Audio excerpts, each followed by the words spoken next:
believe the physicists nowadays are starting to honestly believe that there is such a thing as a formless energy. But one of them may find it. And if he does find it, he'll find it from within himself. And when it comes out, I guarantee when he turns around to his associates and say, I found this great nothingness, I found the essence of life, this no form energy, you know what they'd turn around and say to him? They'd say, you've gone religious on us. All things are created from formless energy. From this formless energy comes creation. The formless energy takes form and we call it matter. And that's what life is. It's matter. All matter, no matter what the form is all basically stems from the same spiritual energy.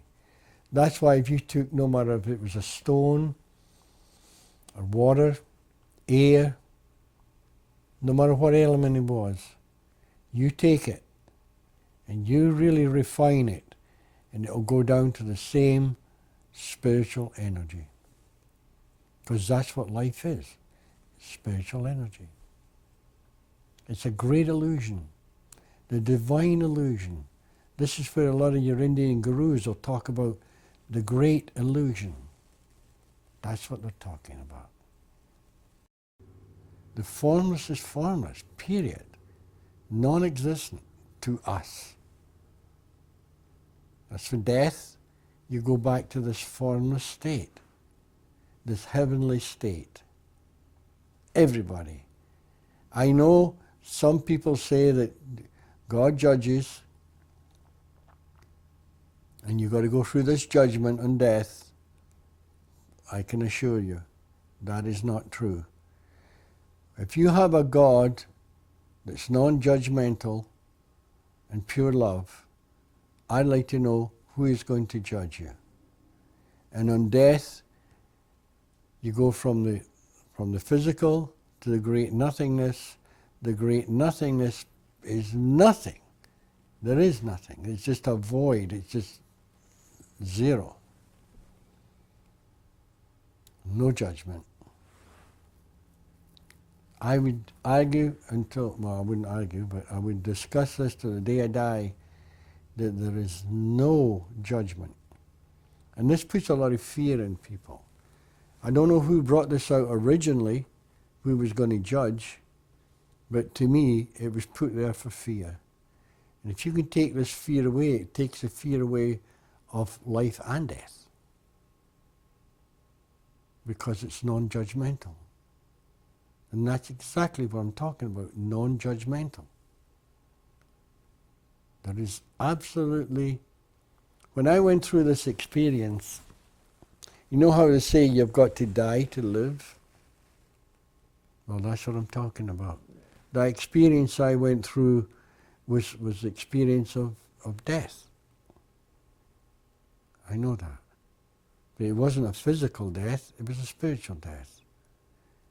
And when you have a physical death, you're gone, that's it, it's finished. But if you have a spiritual death, what they call a spiritual death, you're here to tell the tale about it. And that's what I'm doing. I remember the first time I ever got a glimmer of this. I wasn't one to go to awareness groups, not at all. I knew nothing about them. And somebody suggested that Barb and I go to a place called Cold Mountain and just off Vancouver Island, because there was some incredible doctor from New York was going to be there. And I thought, well, he might be able to help Barb and I. So I went, and it was disastrous. It was really disastrous. Everybody was fighting. They were going back in the past, cursing and swearing at each other, and I thought, wait a minute, we're better off than they are. And I was just about to leave, and that evening, this young fellow came up to me and he said to me, you know, Sid, the other evening you told me that you were an insecure person. He says, and I've never heard such nonsense in all my life. Now, what I heard was beyond the word. And what I heard him say was, there's no such thing as insecurity. It's all created from thought. That's what I heard. So I got all excited and I said to him, have you any idea what you just said? And he said, of course I do. I don't make idle chatter. And I knew he didn't, because he had just told me 10 minutes prior to that how insecure he was.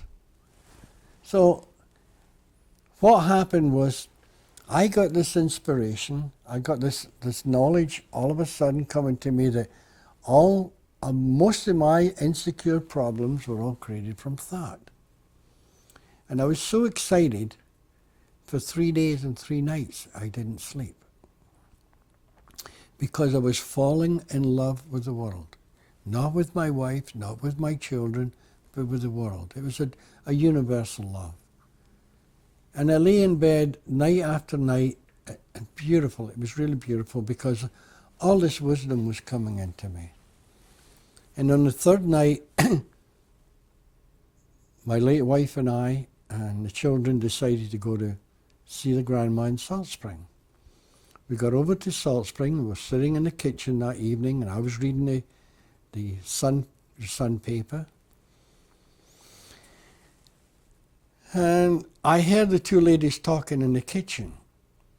And I listened to them, and this is the first time I realized what cosmic humor was. I burst out laughing because of what they were saying. I knew they didn't know what they were talking about. Well, the two ladies got really mad at me, and they came back into the kitchen, come in the living room, and they said, may I ask what's so funny? And that made me laugh even more. And about 5 minutes went by, and the two ladies were sitting in the living room, and I stood up to try and get off the hook, so to speak, because I knew I had two women mad at me. And I went to talk to them, and instead of talking to them, I swung round and I looked out the picture window, and it was this, I was sucked down a tunnel. Then there was white light all round about me buzzing. I was in the center of this white buzzing light, and right there and then I knew I had realized the true meaning of God. Nothing great, just the meaning of God. At the same time, I realized the true meaning of mind. Mind and God being the same. And I thought, oh, that's what people have been trying to teach since day one. That's why they've got churches all over the world. This is what the psychologists and therapists of the world have been trying to look for. And right there and then, I started to cry. I turned round to Barb and I said, I'm home, pet, I'm free. I've made it. I've conquered this world. This means to say that you and I will be traveling all over the world, helping people. There'll be people from all over the world come to see us, and there'll be millions of people getting healed, not through me, but through these other doctors and therapists. And it started to happen. I could no more explain it to you than fly to the moon. All I can do is give you a rough account of what happened. And all I'm saying is very simple realization, the true realization of what God really means. And what God really means is to me, is the energy of all things, whether in form or formless. When it's in form, we call it creation. When it's formless, we call it spiritual. And we are all spiritual beings turned into form. Now, if I had gone back into my old friends and said to them, look, I just realized the secret to mind and whatever, they would have thought I was crazy. So I didn't say anything at all. But the change in me was so drastic, they honestly thought I'd had a nervous breakdown because I was talking so strange. And I had to go along with that.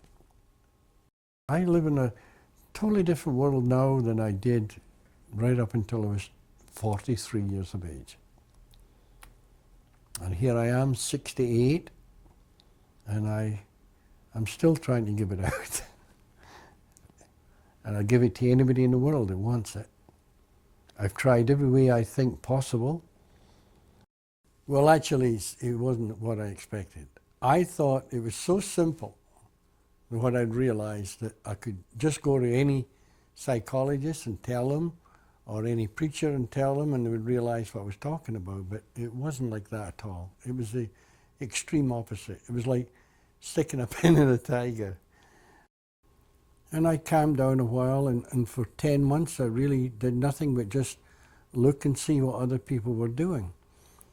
And after the 10 months were finished, I never expected to leave my work, because I'd been there 14 years.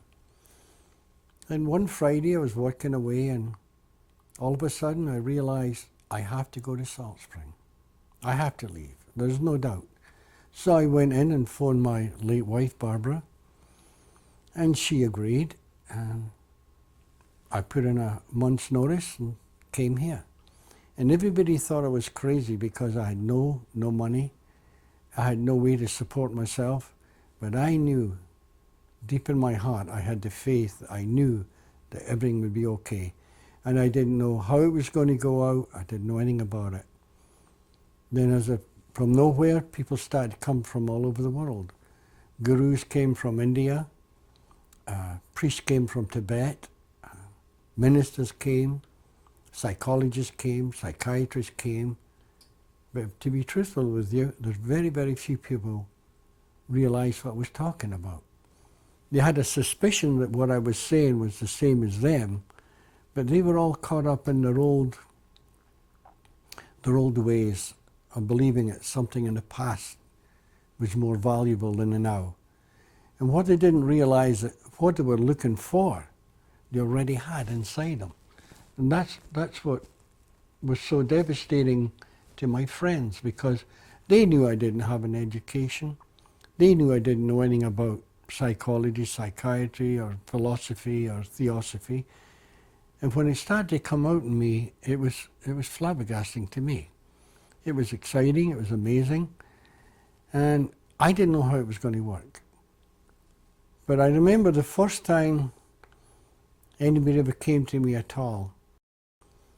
And one day there was a knock on the door, and it was raining, I remember that, and I walked to the door, and here's this young lady.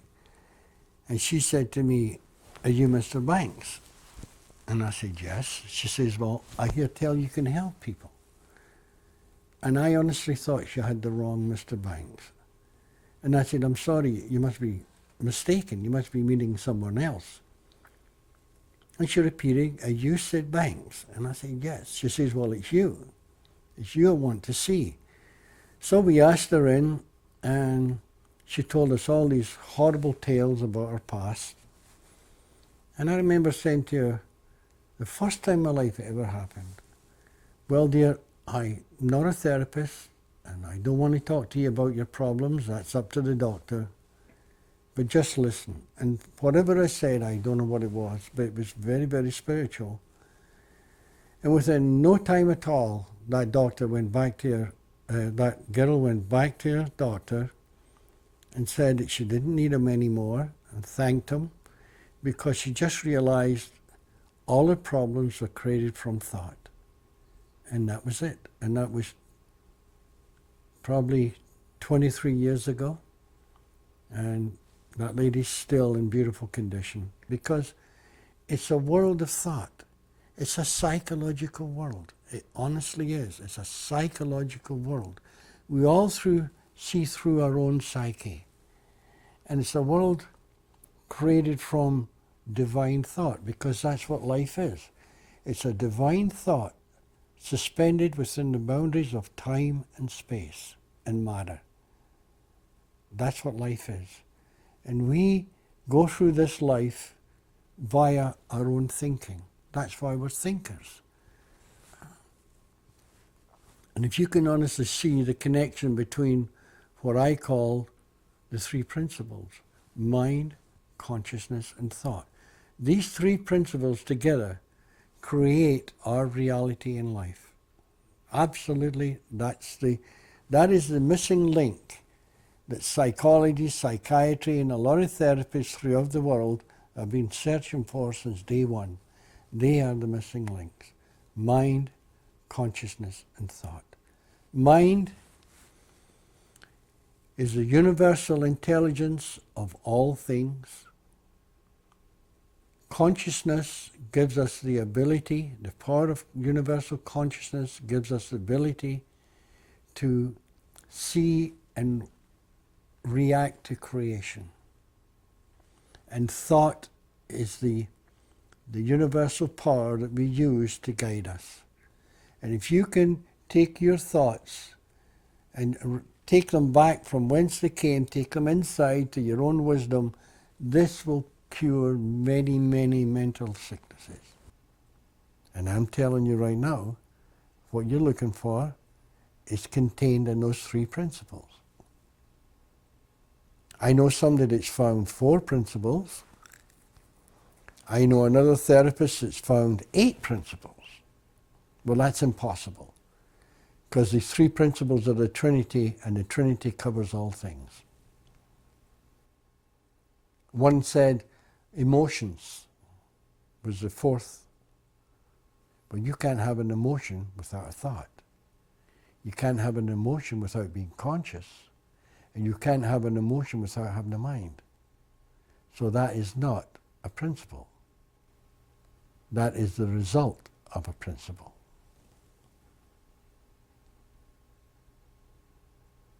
That's why I wrote that book, The Missing Link. Because I heard that those people would come out with those ridiculous statements that there was 8 principles. And that's why I wrote it, to make sure it went going black and white before anything was lost. I hear the other people taking thought and they cut it into segments. And one person says 8 segments are the perfect amount. Why I came with that idea, I don't know. But you can't break thought into a segment, because thought, divine thought, has no form. How can you cut no form into segments? Now what they're talking about is what they're doing with their thoughts. You have an angry thought, you have a sad thought, you have all these, you have a jealous thought, you have a spiteful thought. They're all created from divine thought. Divine thought, you cannot, it's just a power. It's a gift. See, we all work from those 3 same components, mind, consciousness, and thought, plus our free will. That means to say you have the freedom to use those components as you wish, to think as you wish, to see as you wish, to feel as you wish. You're a free agent in this world called life. And that's why everybody varies. We all use the same 3 principles, but the free will is the variation. That's where the difference comes in. And some people say, well, they don't have a free will. Of course they do. I mean, you take during the Second World War, if you were put in a concentration camp or something, well, you don't have the freedom of to think out loud or to say what you want, but you do have the freedom of thought. I mean, you can live in a communist country where you're dictated, there's a dictatorship, but you still have the freedom of thought. Not the freedom of speech, that's a man-made thing, but the freedom of thought, that's a God-created thing. That's the difference.